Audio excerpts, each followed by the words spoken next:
Hey guys, അസ്സലാമു അലൈക്കും. തറവാട്ടിൽ ഇങ്ങനെ വെറുതെ ഇരുന്നപ്പോ ഞങ്ങൾക്ക് എല്ലാവർക്കും ഇങ്ങനെ മൂട്ടുക്ക് മുള്ളുത്ത് എങ്ങട്ടേലൊക്കെ തെണ്ടി അടക്കാനുള്ള ഒരു തൊരേ. അങ്ങനെ ആ നട്ടുച്ചക്ക് ഞങ്ങള് കുപ്പായോ മാറ്റി ലിപ്സ്റ്റിക് ഒക്കെ ഇട്ട് മേക്കപ്പ് ഒക്കെ ഇട്ട് നേരെ ഇറങ്ങി. കുറച്ച് വീഡിയോസും ഫോട്ടോസും ഒക്കെ എടുക്കാന്നുള്ള മൈൻഡില് മേലെ പണി നടക്കുന്ന റിസോർട്ട്. തറവാട്ടിന്റെ മേലൊരു തേയിലത്തോട്ടുണ്ടിട്ട് so so so so beautiful. അത്രക്ക് രസമുണ്ടേ, അതുകൊണ്ടാണ് ആ സോ സോ സോ എന്ന് പറഞ്ഞത്. അവിടെ ഒരു വീടുണ്ടേ, ആ വീട് പൊളിച്ചിട്ട് ഇപ്പൊ റിസോർട്ട് ഉണ്ടാക്കുകയാണ്. റിസോർട്ടിന്റെ പണിയൊന്നും കഴിഞ്ഞിട്ടില്ല, പക്ഷെ കണ്ടെടുത്തോളം നല്ല നൈസ് ആയിട്ടുള്ള റിസോർട്ടിന് കേട്ടോ. അവിടെ എനിക്ക് ഏറ്റവും ഇഷ്ടപ്പെട്ടത് ഈ കാണുന്നൊരു സംഭവം.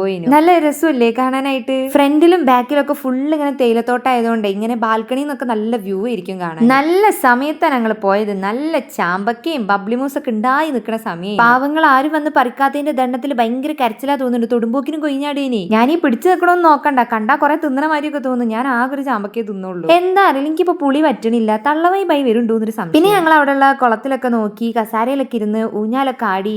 അടിപൊളിയായിരുന്നു.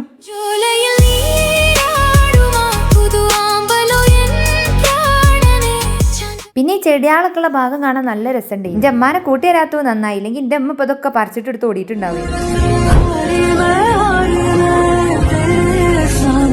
അതതിന്റെ ഇടക്ക് കൂടെ ഉള്ളൊരു ഷോ. പിന്നെ ഒരു ഹിഡൻ കുളമൊക്കെ ഉണ്ടായിരുന്നു.